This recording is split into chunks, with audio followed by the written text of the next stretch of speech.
কীর্তনে আসছেন বাজারে বাজার ঢোল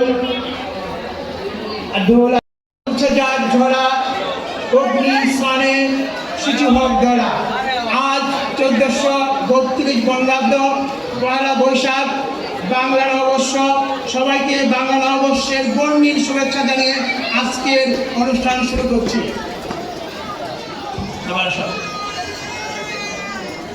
প্রথমেই কলাতে কলেজের পক্ষ থেকে আমাদের বিশেষ অতিথিকে বরণ করে নিচ্ছেন আমাদের সুযোগ্য অধ্যক্ষ লিয়াকত আলী স্যারকে বরণ করে নেওয়ার জন্য বিনীতভাবে অনুরোধ করছি।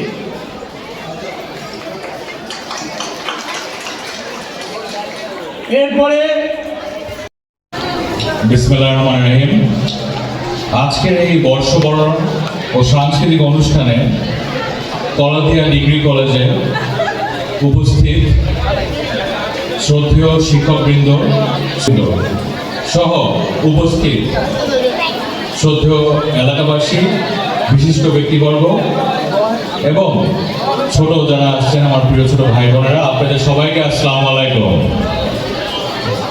প্রথমত আপনাদের সবাইকে জানাই শুভ নববর্ষ। না, কারো কাছে মনে হয় ফিলিংটা আসতেছে নববর্ষ। সবাইকে জানাচ্ছি শুভ নববর্ষ। আমি তো ভাবছিলাম যে ইয়াং জেনারেশন আর একটু ধরে বলবো শুভ নববর্ষ। Thank you. শুভ নববর্ষ। আজ আমরা একত্রিত হয়েছি আমাদের এই প্রাণের উৎসব পহেলা বৈশাখ উদযাপন করতে।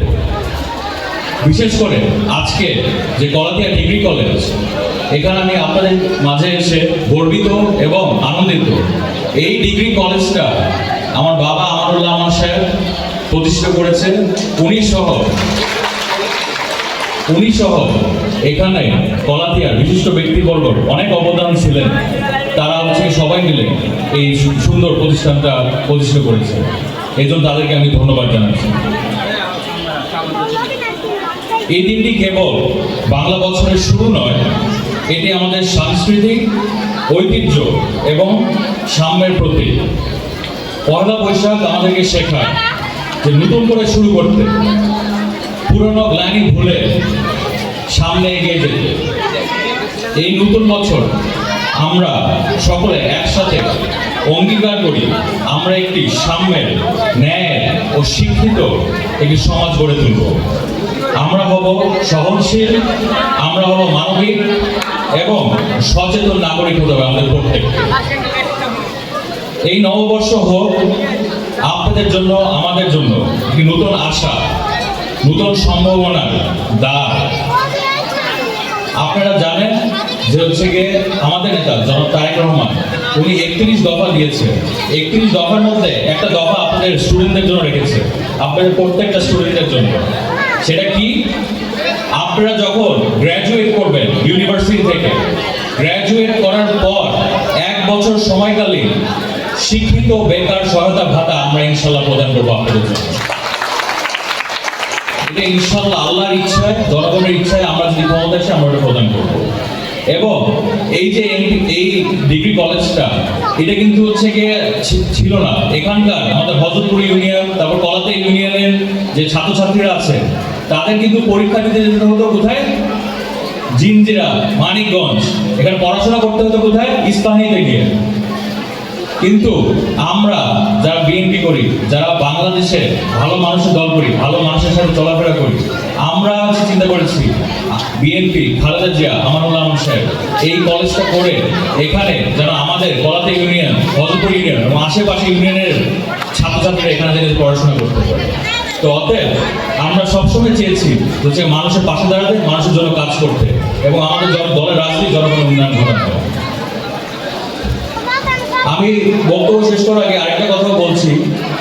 আজকে আপনারা জানেন যে এখানে আমরা সবাই আনন্দ করছি, কিন্তু আমাদের দুনিয়ার আরেক পারে ফিলিস্তিনে আমাদের ভাইয়েরা, বোনেরা, ছোট ছোট শিশুরা আজকে বিভিন্ন ধরনের হিউম্যান রাইটস ইনফ্রিঞ্জমেন্টের ভুগি হচ্ছে। তাদের বেসিক হিউম্যান রাইটসটা পাচ্ছে না, রাইট টু লিভ, তাদেরকে এগুলো সব কিছু থেকে বঞ্চিত করা হচ্ছে। আমি ফিলিস্তিনের নির্যাতিত জনগণের প্রতি সহমর্মিতা জানাচ্ছি এবং আমি আপনাদেরকে বলবো, যারা এখানে উপস্থিত আছেন, প্রত্যেকে নিজ নিজ অবস্থান থেকে আমরা হচ্ছে গিয়ে আওয়াজ করে তুলি এবং তাদের পাশে দাঁড়াই যেভাবেই সম্ভব। আমরা সবাই মিলে ইসরায়েলি যে কোনো প্রোডাক্ট আমরা সবাই মিলে বর্জন করি, ঠিক আছে ভাইরা? এবং যে যা অবস্থান থেকে ছোট, যত ছোটই হোক, এমনকি একটা ফেসবুক স্ট্যাটাস থেকে শুরু করে, যে হিউম্যান রাইটস ইনফ্রিঞ্জমেন্ট থেকে শুরু করে একটা ফেসবুক স্ট্যাটাস বা যে তাদের ইসরায়েলি প্রোডাক্ট বর্জন, এগুলো থেকে শুরু করে যে যা যতটুকু সম্ভব এটা আমরা শুরু করি। ইনশাল্লাহ আল্লাহ আমাদের সাথে আছে, আমরা ইনশাল্লাহ একদিন বিজয় হব। এবং একটা স্লোগান যেটা হচ্ছে পুরো দুনিয়াতে ছড়িয়ে গিয়েছে ফিলিস্তিনিদের জন্য, from the river to the sea Palestine will be free। এটা শুনছেন আপনারা? from the river to the sea Palestine will be free।